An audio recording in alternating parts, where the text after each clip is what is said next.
खुदी को कर बुलंद इतना कि हर तकदीर से पहले खुदा बंदे से खुद पूछे, बता तेरी रजा क्या है। जी हां, खुद पर यकीन करने वाले, मेहनत पर भरोसा रखने वाले और कमेरे वर्ग को जगाने वाले, जिन्होंने लोगों के सामने भाग्य के भरोसे बैठे रहने की बजाय कर्म करने की शिक्षा दी, जिन्होंने गुलाम देश में आजाद ख्यालों के साथ जीने की मिसाल कायम की, जो किसानों के मसीहा तो दीनहीन के बंधु बनकर उभरे। हम बात कर रहे हैं उन्हीं राम रिछपाल की, जिन्हें दुनिया दीन बंधु सर छोटू राम के नाम से जानती है। राम रिछपाल अपने परिवार में सबसे छोटे थे, इसलिए उन्हें छोटू राम कहा जाता था। आज याद करेंगे उस महान आत्मा को और बताएंगे आपको कि कैसे किसानों के रहबर राम रिछपाल से दीन बंधु सर छोटू राम बने, क्यों पूरा देश आज भी उन्हें किसानों का मसीहा मानता है।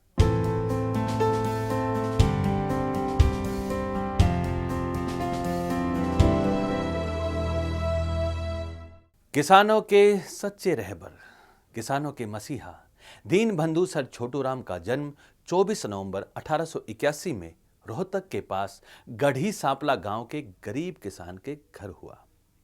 हरियाणा में कहावत है कि पूत के पांव तो पालने में दिख जाया करे। बालक छोटू राम यानी राम रिछपाल भी बचपन से ही अपने कर्तव्यों से मशहूर होने लगे। आइए आपको दिखाते हैं बालक छोटू राम के जन्म से लेकर स्कूली जीवन की छोटी सी झांकी। रोहतक के नजदीक गांव गढ़ी सांपला में 24 नवंबर 1881 को एक गरीब किसान चौधरी सुखीराम के घर में एक बालक ने जन्म लिया।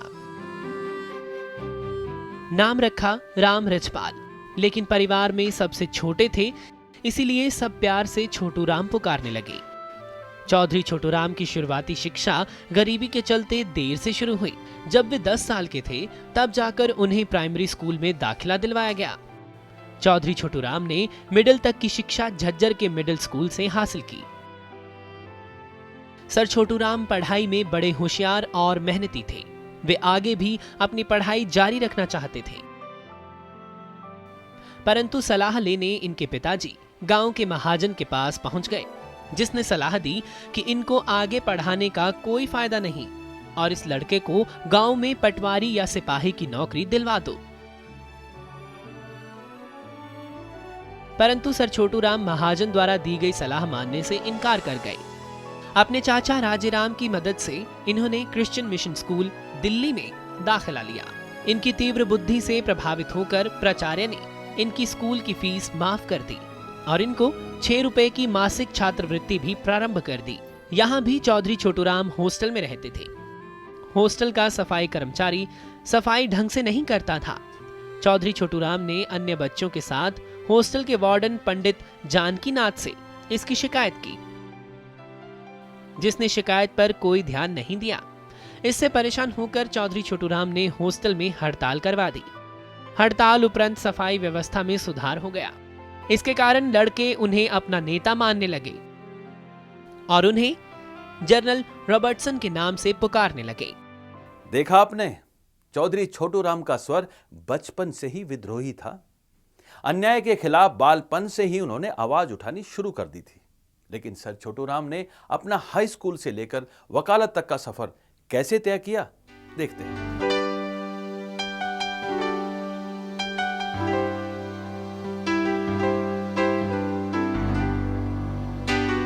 क्रिश्चियन स्कूल की पढ़ाई तो जैसे तैसे फीस माफी और वजीफे की बदौलत पूरी हो गई, लेकिन पढ़ने की लगन में पैसों का अभाव आड़े आ रहा था। एक बार जब वो दिल्ली से रोहतक जा रहे थे तो उनकी मुलाकात सेठ छाजूराम से हुई। बातों ही बातों में सेठ छाजूराम ने ये भांप लिया कि बच्चा तो होनहार है। उन्होंने पूछा तो छोटू राम ने अपनी पढ़ाई के रास्ते में आने वाली सबसे बड़ी रुकावट पैसे की कमी के बारे में बताया। सेठ छाजूराम ने छोटू राम को उच्च शिक्षा प्राप्त करने के लिए प्रेरित किया और पढ़ाई का पूरा खर्च वहन करने का वचन भी दिया।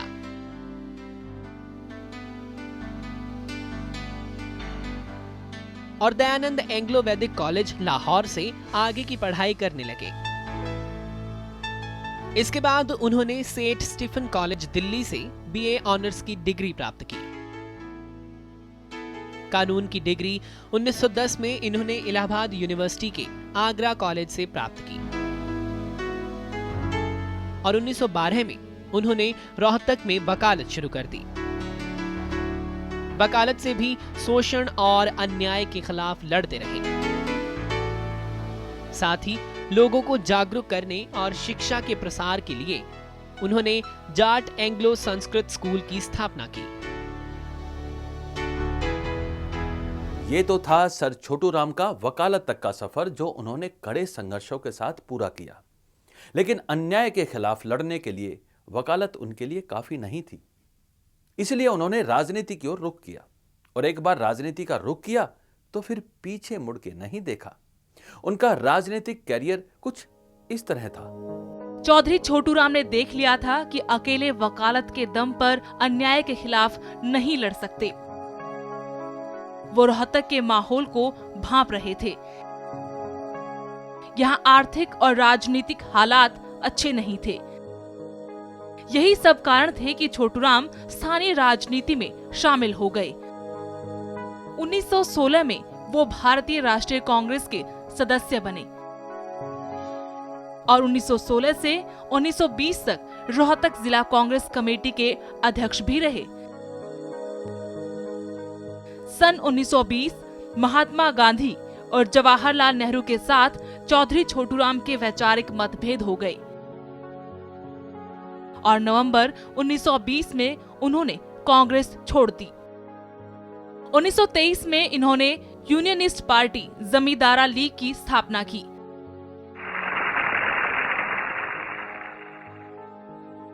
चौधरी छोटू राम ने झज्जर सोनीपत क्षेत्र से 1935 में चुनाव लड़ा और चुनाव जीतकर पंजाब में कृषि मंत्री बने और लोगों की रोजी रोटी को सुरक्षित करने के लिए अनेक कानून बनवाए।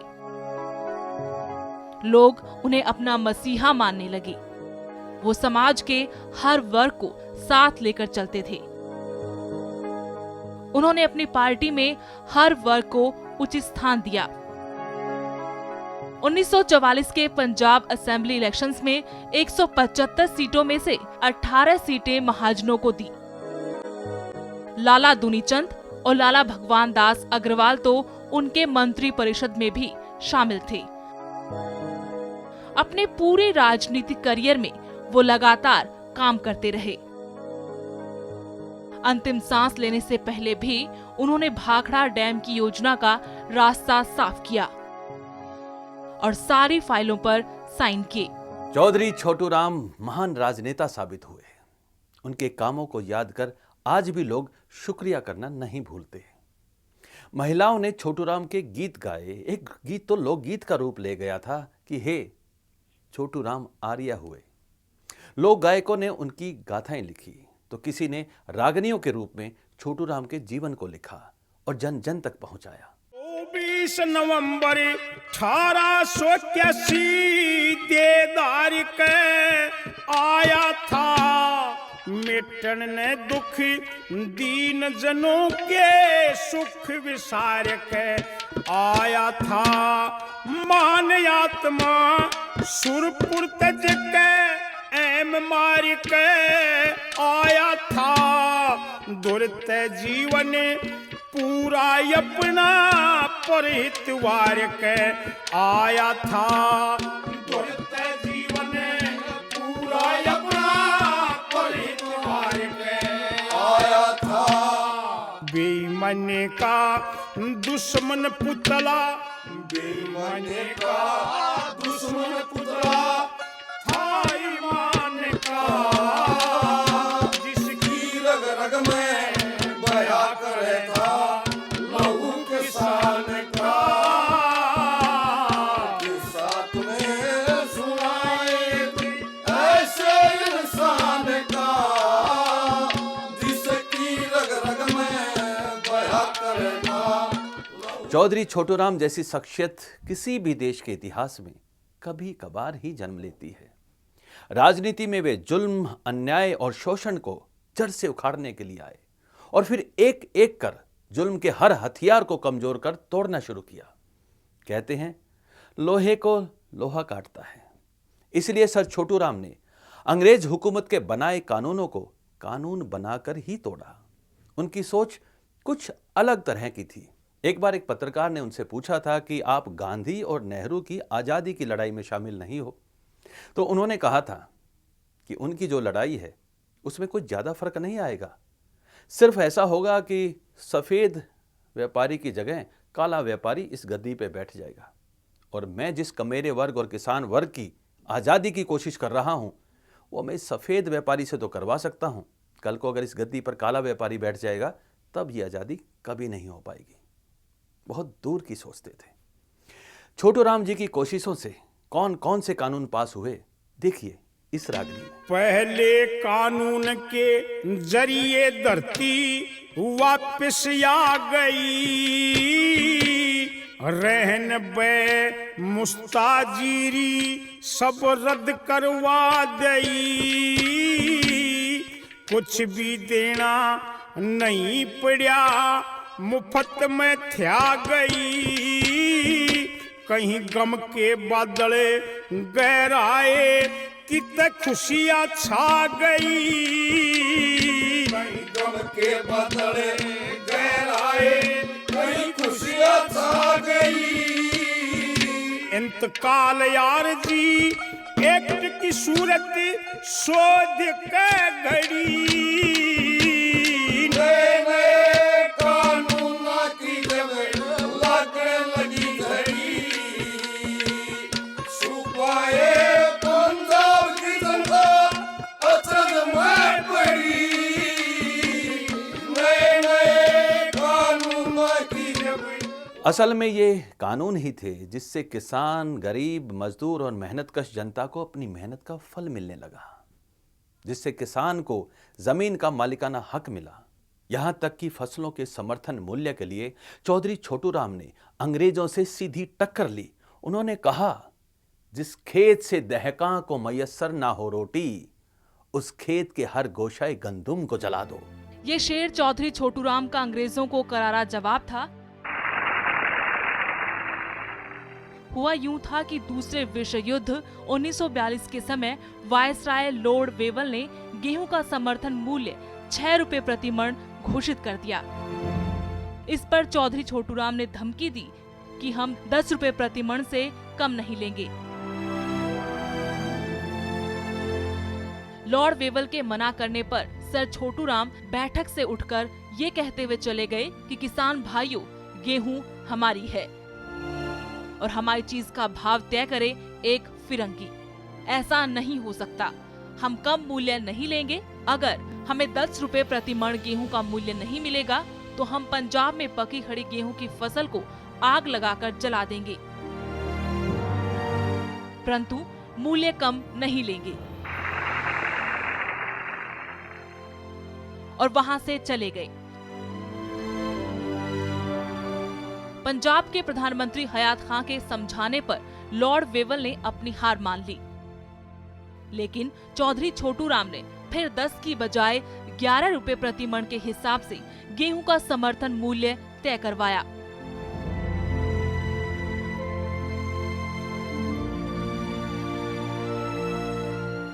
चौधरी छोटू राम ने किसानों के हित में पंजाब कर्ज राहत एक्ट, पंजाब देनदारी संरक्षण एक्ट 1936,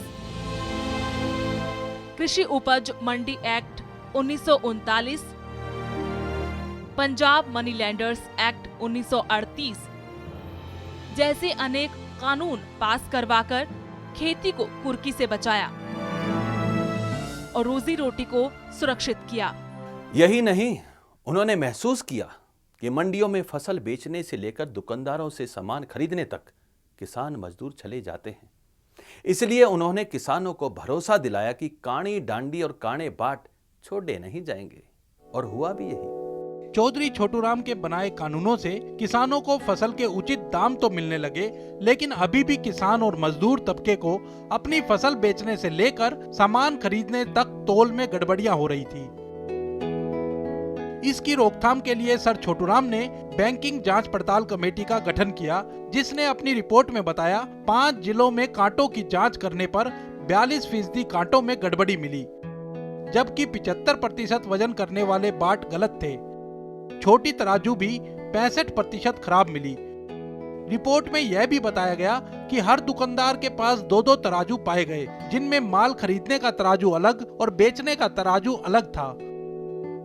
इस रिपोर्ट को देखते हुए सर छोटूराम ने सही तौल के लिए तराजुओं के ऊपरी आधार बैलेंस में सुई लगवाने और हर साल बट्टों की जांच कर उन पर मोहर लगवाने और सरकार से सर्टिफिकेट लेने का नियम बनवाया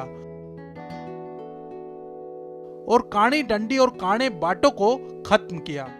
छोटूराम जी की कोशिशों से किसान ही नहीं बल्कि खेती से जुड़े हर मेहनतकश तबके के जीवन में सुधार हुआ और उसके लिए रोजी रोटी कमाना और आसान होने लगा और सर छोटूराम से दीन बंधु बन गए। चौधरी छोटूराम सिर्फ किसानों के मसीहा नहीं थे, बल्कि समाज के हर कमजोर दबे कुचले तबके के दुख दर्द को महसूस करते थे और जद्दोजहद के साथ जीने की कोशिशों में लगे आदमी के लिए जीने की राह को आसान बनाने में ताउम्र लगे रहे। उन्होंने 24 घंटे काम करने वाले मजदूरों के लिए 1940 में ट्रेड एम्प्लॉयज एक्ट बनाया और मजदूरों के जीवन स्तर को ऊपर उठाया। समाज के निचले पायदान पर गुजर बसर कर रहे भूमिहीन तबकों को जमीन दिलवाई। छुआछूत जैसी बुराई को खत्म करने के लिए भी कानून बनवाया। अफसरों को हुक्म दिए कि कोई भी गरीब तबके के लोगों से बेगार नहीं करवाएगा। मिट्टी का काम करने वालों पर लगने वाली चाकला को खत्म करवाया। जो जातियां भेड़ बकरियां पालकर उनके बालों को बेचकर काम चलाती थी, उन भेड़ के बाल उतारने के ठिकानों ने कतरन लाग लगा रखी थी। सर छोटूराम ने 26 जुलाई 1941 को मारवाड़ के गांव रतनकुड़िया और पहाड़सर में भेड़ बकरी पालकों को इकट्ठा कर कतरन लाग से इन्हें मुक्ति दिलाई। औरतों पर अत्याचार को बंद करवाने के लिए जेंडर इक्विटी एक्ट 1942 भी उन्हीं की देन है। इस तरह समाज के हर कमजोर तबके का चौधरी छोटूराम ने साथ निभाया और रहबरे आजम चौधरी सर छोटूराम के साथ साथ दीन बंधु भी कहे जाने लगे। देखा सर छोटूराम ने कैसे लोगों के जीवन को आसान कर दिया, कैसे गरीब के दुख दर्द के वे साथी बन गए और कैसे दीनों के बंधु बन गए। चौधरी छोटूराम ने सिर्फ किसान मजदूर के लिए ही काम नहीं किया, बल्कि व्यापारी वर्ग के लिए भी उन्होंने बहुत काम किए। वे समाज के हर वर्ग को साथ लेकर चलने वालों में से थे।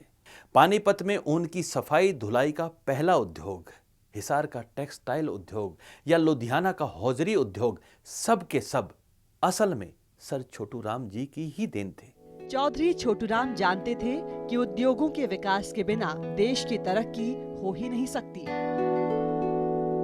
इसीलिए उन्होंने उद्योग धंधों का विकास करवाया।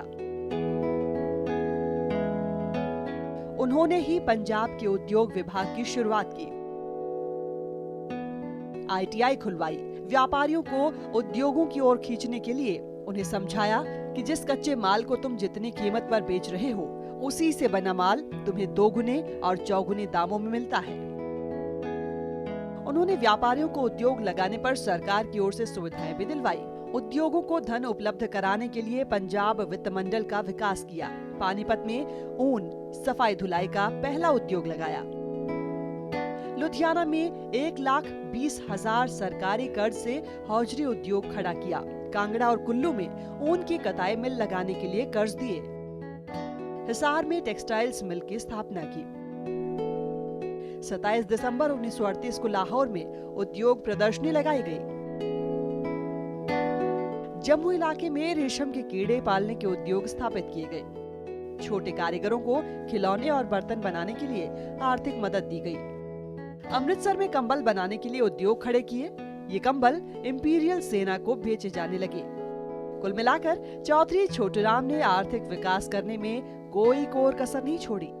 चौधरी छोटूराम ने किसानों को कर्ज मुक्त करवाया, मेहनतकश को उसकी मेहनत का फल दिलवाया, व्यापारियों को उद्योग की शुरुआत करने के लिए सुविधाएं दिलवाई, लेकिन सबसे अहम माना जाता है अपनी अंतिम सांस लेने से पहले तक एक ऐसी योजना का रास्ता साफ करना जिससे ना सिर्फ हरियाणा, पंजाब बल्कि पूरे उत्तर भारत में मुर्दा जमीन में भी जीवन का संचार कर दिया, जिससे बंजर खेतों में हरियाली छाने लगी, जिससे ना जाने कितनी ही योजनाएं आज भी साकार हो रही हैं। और ये योजना थी भाखड़ा डैम की। चौधरी छोटूराम एक कर्मठ राजनेता थे।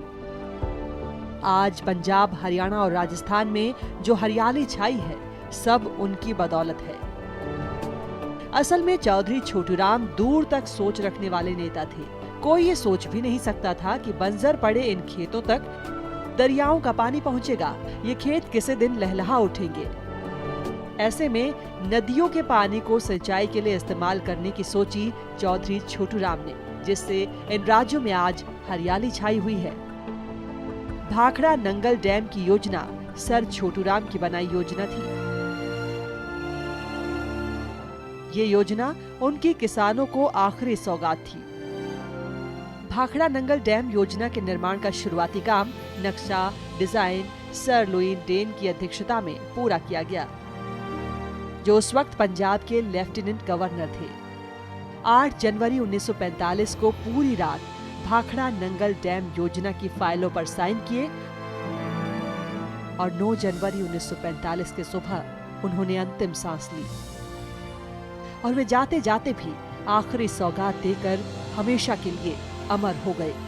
जी हां, अपने जीवन के अंतिम क्षणों तक वे जन सेवा में लगे रहे। चौधरी छोटूराम किसानों के मसीहा, दीनों के बंधु, कद्दावर राजनेता, समाज सुधारक के अलावा एक पत्रकार भी थे। पत्रकारिता को उन्होंने शोषण के खिलाफ एक हथियार के रूप में इस्तेमाल किया। वे समाचार पत्र हिंदुस्तान के संपादक रहे तो जाट गजट के नाम से खुद भी समाचार पत्र निकाला, जिसमें किसानों के दुख दर्द को कलम के जरिए उजागर किया। चौधरी छोटूराम समाचार पत्रों की ताकत को पहचानते थे। उन्होंने इसे किसानों में जागरूकता पैदा करने के लिए इस्तेमाल किया। जब ये काला कांकर के राजा रामपाल की यहाँ नौकरी कर रहे थे, तो इनकी प्रतिभा को देखते हुए राजा रामपाल ने अंग्रेजी अखबार हिंदुस्तान के संपादक के तौर पर नियुक्त कर दिया। चौधरी छोटूराम ने यहीं से ताकत ली और आगे चलकर इन्होंने अपने दोस्त कन्हैया लाल के साथ मिलकर जाट गजट नाम से साप्ताहिक अखबार भी निकाला। इसमें ठग बाजार की सैर और बेचारा जमींदार से 17 लेखों की एक कड़ी पेश की, जिसने किसानों को झकझोर कर रख दिया। किसानों को जागरूक करने में पत्रकार छोटूराम का अहम योगदान था। चौधरी छोटूराम को हमेशा दीन दुखियों का दर्द सताता रहा और हर तरह से वे उसके इलाज को ढूंढते रहे। लेकिन वे जानते थे कि उत्तर भारत की जनता, खास तौर पर किसान, बड़े सीधे और भोले हैं, इसलिए हमेशा लोगों को जागरूक करने की कोशिश करते हैं। वे लोगों को कहते थे कि मेरी 2 बातों की गांठ बांध लो, एक तो अच्छे से बोलना सीख लो और दूसरा दुश्मन को पहचान लो। आइए देखते हैं चौधरी साहब के इस संदेश को बयां करती ये रागनी। वो गफलत में दिन काट रहा न्यू ही खवारी से, कहे सुने की मन नाया बड़ी बीमारी से, लुटा पिटी तेरी घनी पुरानी इब्बी जारी से, तेरे दुख में मैं दुखी मेरी खुद की लाचारी से, खुद की लाचारी से जन्म जन्म की यारी मारी सच्ची जान ले, बोलना ले सीख। चौधरी छोटूराम के इस संदेश की आज सही मायनों में जरूरत है। आज बहुत सारे राजनेता उनकी प्रतिमाओं पर फूल माला चढ़ा रहे होंगे, लेकिन जिस तरह आज के राजनेता एक दूसरे पर टिप्पणियां करते हैं, उससे लगता नहीं कि जिसकी प्रतिमा पर फूल चढ़ा रहे हैं उससे उन्होंने सीखा हो कि उनका संदेश क्या था, राजनीति करने का उनका उद्देश्य क्या था। अगर छोटूराम जैसे नेता के आचरण के एक भी पहलू को आज के नेता अपना लें तो जनता को राजनीति से किसी भी तरह की शिकायत नहीं रहेगी। लेकिन हालातों को देखते हुए लगता नहीं है ऐसा।